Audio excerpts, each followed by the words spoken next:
system, and that is usually translated into education. And so by educating folks, we would like to see them learn to take care of their finances, be concerned about their credit score, and so forth. That seems to be the effort that's going across in the country today. I know that particularly in Texas, banks in Texas are being pressured by their regulators to do financial education in their communities, both adult education and within the schools. It's something that most community banks, like we have here in Lubbock, do anyway. But the larger banks that are maybe based out of state are not as interested, hence the pressure from the regulators. But as I mentioned, if you're in a small town and it's just one bank in one community, it's important that you educate your people, or you're going to have loan applicants in the next generation who don't qualify for loans, right? So you've got to teach them, and we've known this always. So in that little microcosm, that's been a part of my, just natural part of my career and upbringing. But across the broader sense, I think this can work. Again, as I mentioned, there's cultural blocks to this. The other thing I think happens with regard to poverty and money is there's limited role models. Children, people's money spending and care for money habits are established very, very young in life, very young, junior high about. And we think, well, maybe some in high school, but we think we need to have our kids have part-time jobs after school so they learn the value of the dollar. That's a good thing, but not all families feel that way. And we need to start earlier having role models, because that's one of the ways you get those role models, is you get a job, get away from your family and mom and dad, you see the other people that are not just friends of your parents, and you get to see how the rest of the world operates outside your family's social circle. That's true no matter. I guess I'll be a little transparent. As it relates to education, I'm always used as an example. When I was admitted to my PhD program at the University of Kansas, I was the first African American ever admitted into their program. And then, one of the first to graduate. And so for me, someone who grew up in New York City and then coming to Kansas, which is a very totally different place, and then being the only person of color, really showed me the disparities in education. And so, even though we may think that there are disparities in the K-12 level, disparities are even greater when we look at higher education. And so, people always ask me, well, how did I make it out? What's the formula and stuff like that? And my honest opinion, granted, you have to be smart in order to get, to a PhD program with the caliber at University of Kansas, but I think for me, a lot of it has to do with values that are in your home. And even the stats I talked about before, the expectations are so much lower, unfortunately, in African-American homes. If I take my sister, for example, all she wants to do is get her son through high school, and she feels he's accomplished something big.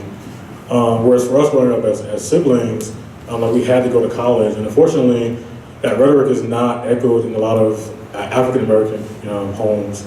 I can't speak for every African-American home, but I can speak for my friends who I grew up with and things of that nature. And I think until we start changing that mentality, we can get further. There are a lot of opportunities. Granted, there are disparities in communities. I didn't have every opportunity compared to maybe some of my white counterparts. But I think a lot of it has to deal with it's cultural, and then how we also our parents really work in terms of instilling those values in us. And I just had a mom who was really particular about me going on and getting an education. Whereas my sister is very different. Even though we had the same upbringing, her goal is to get them done, and she's having a celebration. So I think a lot of it has to deal with cultural values, and also Kirk was talking about like television. Even what children see now is so different than what I was exposed to as a child, and many of them think they don't need to go to college in order to succeed. And unfortunately, in African American communities, like my nephew, his goal is to be a rapper or to go play basketball, and he's only 5 foot, 5 foot, so. But again, he has a dream. because that's what his friends say in school. That's what's instilled in them. That's a culture, and so they don't even have education or college in their peripheral vision. And so, unfortunately, until we start changing their viewpoints and their cultural values, I don't think we'll get any further. We can, and as you see, America spends is one of the highest spends one of the spends the most on education compared to other countries. And even with all that we spend, we still have a lot of inequities in our school system. And I think compared to other countries, I think it has a lot to do with values. Well, I want to comment on this comment just a minute. One of the things I've noticed about some of these other countries and the money that they spend and their relative success in educating their people is they don't have the diverse population that we have. We have a situation here that's different than theirs. So I don't think their models work for us. Oftentimes you hear people say we need a model where we identify children that should be on a path to, on a non-college path, to do blue-collar work.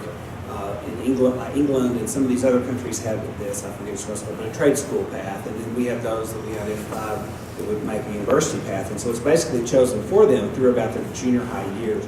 That's fine if you've got a homogeneous group of population of students. We don't have that. And so the perception of who's qualified to do this and that is much different depending on what culture you're in. So I don't know what we're not doing pretty well with what we've got to work with, but at the same time, we do have a different challenge. So the easy answer that works for other folks, it's not a fair comparison in many respects.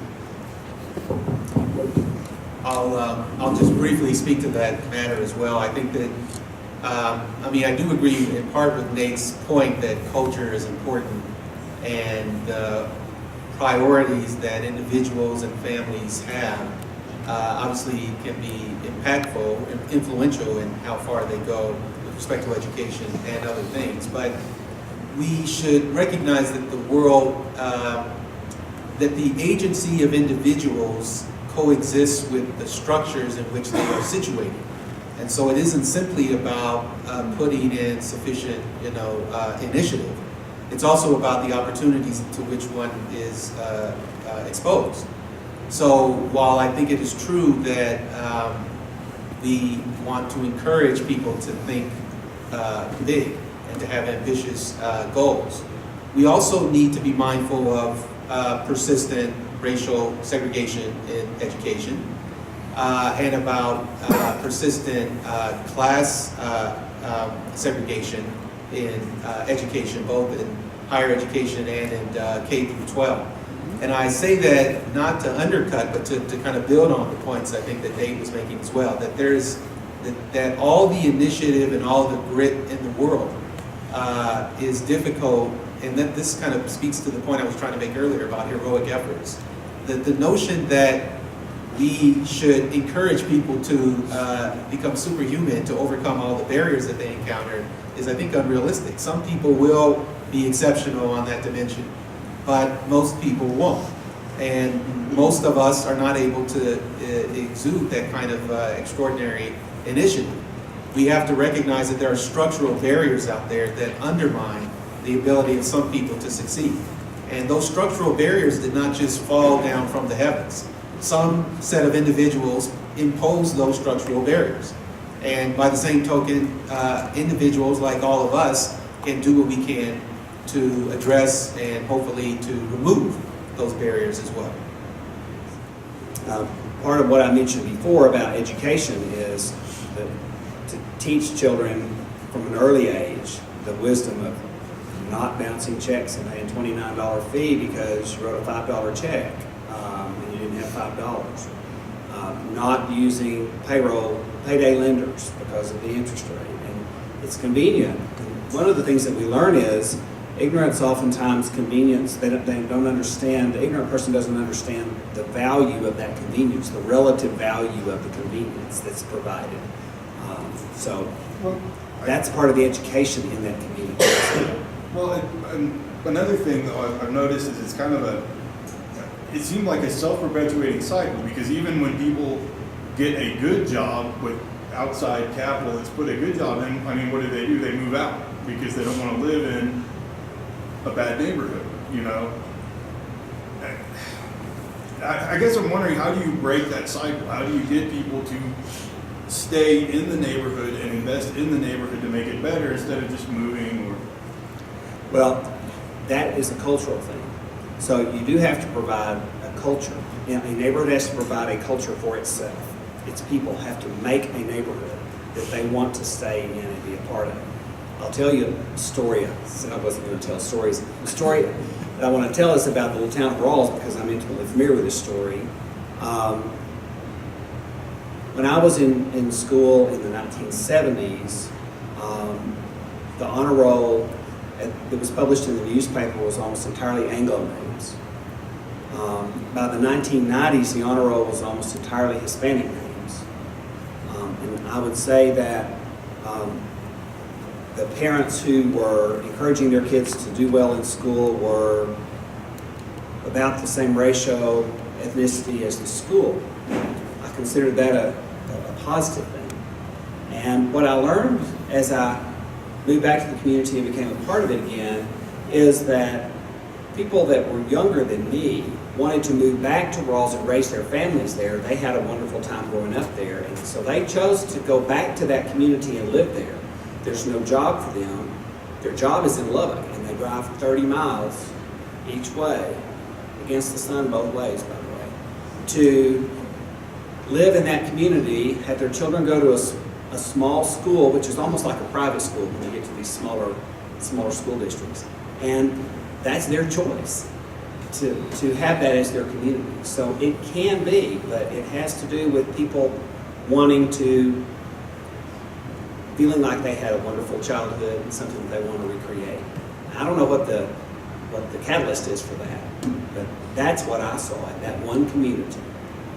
And we do business, our bank does business in many of the rural towns now around, and I know Rawls the best because I live there the most, but I haven't seen that exact situation repeated in any of the other communities. So I don't know that there's a secret that we can say, let's turn this knob and cause this to occur. I'm not aware of a way to make that happen. One of the things that is happening too in the financial world is technology is becoming a great equalizer. One of the things that most children, at least in West Texas, are getting in school is access to technology. They know how to work the technology. And, you know, do banking on your phone these days. And so that's a great equalizer. The debit card, whether it's a prepaid debit card or it's money in the bank, which is the form of a prepaid debit card, it's really all the same thing. The equation of that is going to, I believe, help because it simplifies the product and it brings it down to a fairly low common denominator, but it's functional for everyone. Sure, I'll just be brief. I know there's at least one or two other questions out there. So I take in part the question to be, how do we solve these massive, persistent problems we have in this country? And I think, as Kirk has already indicated, I'm afraid the panelists are not going to provide you with a blueprint for that. If it were that simple, we would, of course, have done it already. But it is the case, and that's in part, I think, and this is in response to the question from the audience about, well, as I've indicated, the gravity of the problem and what can be done to address it. We all have our particular expertise here on the panel, but there is a wealth of expertise out in the larger community, in the academy, in business, in government, where people are trying to grapple with various aspects of these problems. And so I don't think it's incumbent upon us to give a one-size-fits-all answer here at the moment this evening, but it is worth knowing, and I appreciate the